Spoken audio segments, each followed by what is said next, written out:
क्या हुआ जब एक कांवड़ यात्री को अमरनाथ की गुफा के अंदर जाने से रोका गया और फिर महादेव का एक ऐसा चमत्कार देखने को मिला जिसे देखकर आपके भी रोंगटे खड़े हो जाएंगे। इस घटना की शुरुआत करने से पहले बाबा अमरनाथ के सच्चे भक्त कमेंट बॉक्स में जय बाबा अमरनाथ जरूर लिखिएगा और इस चैनल को सब्सक्राइब करना बिल्कुल ना भूलें। इस घटना की शुरुआत होती है जम्मू में रहने वाले एक कांवड़ यात्री रवि शास्त्री से। उन्होंने अपने 5 मित्रों के साथ कांवड़ यात्रा लेकर अमरनाथ गुफा जाने की योजना बनाई। वह महादेव के अनन्य भक्त थे और इस साल अपनी कांवड़ यात्रा को किसी भी सूरत में पूरा करना चाहते थे। अपनी यात्रा के इस पड़ाव वह सबसे पहले वो जम्मू से श्रीनगर पहुंचे। अब श्रीनगर से उन्हें पहलगाम जाना था जो कि 90 किलोमीटर दूर है। रवि जी ने जैसे तैसे अपने 5 दोस्तों के साथ श्रीनगर से लेकर के पहलगाम तक का सफ़र 2 से 3 दोनों में बहुत ही अच्छी तरह से संपन्न किया और अब बारी थी अमरनाथ यात्रा शुरू करने की। लेकिन उन्हें इस बात का अंदाज़ा नहीं था कि आज महादेव उनकी बहुत बड़ी परीक्षा लेने वाले थे। अमरनाथ यात्रा में सबसे पहला पड़ाव पहलगाम को माना जाता है। दरअसल पहलगाम वही जगह है जहां पर अमरनाथ यात्रा के दौरान महादेव ने गंदी देव को छोड़ा था। जब रवि जी कांवड़ यात्रा लेकर यहां पर पहुंचे तो उन्होंने अपने अगले सफ़र चंदनवारी की यात्रा भी शुरू कर दी। पहलगाम से चंदनवारी की दूरी 8 किलोमीटर है और इसी जगह पर महादेव ने अपने मस्तक पर लगे चंदन और भभूत को उतार दिया था। इसी अमरनाथ यात्रा में अन्य और भी कांवड़ यात्री मिले जिनके अंदर बाबा बर्फानी को लेकर गजब का उत्साह था। यात्रा के तीसरी पड़ाव में वे लोग पिस्सू घाटी को पार करके शेषनाग झील पहुंचे जहां पर भगवान ने अपने गले से शेषनाग को उतार कर इसी स्थान पर छोड़ा था। यात्रा के अगले पड़ाव में वे लोग गणेश टॉप पर पहुंचे और उसके बाद उन्होंने पंचतरणी को पार किया। पंचतरणी से मात्र 5 किलोमीटर की दूरी पर उन्हें बाबा अमरनाथ की गुफा मिलने वाली थी। सभी कांवड़ यात्री बहुत प्रसन्न थे, लेकिन मौसम ने अचानक ऐसी करवट बदली कि सबका सपना अधूरा रह गया।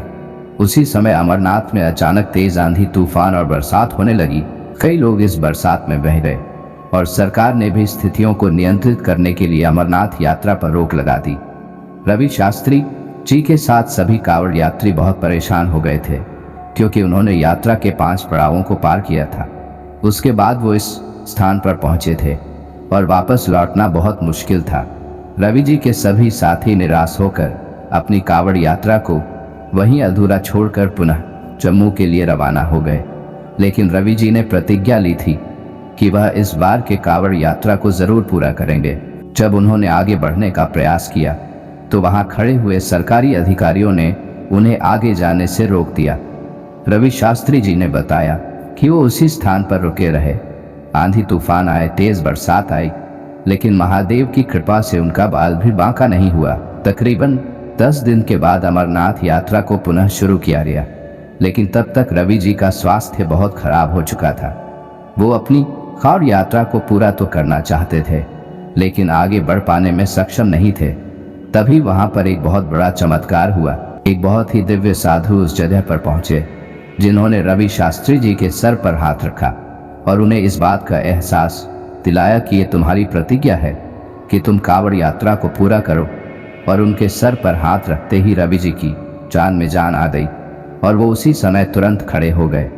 लेकिन जब रवि जी ने पीछे मुड़कर उन बाबा को धन्यवाद कहना चाहा तो वे अंतर ध्यान हो चुके थे।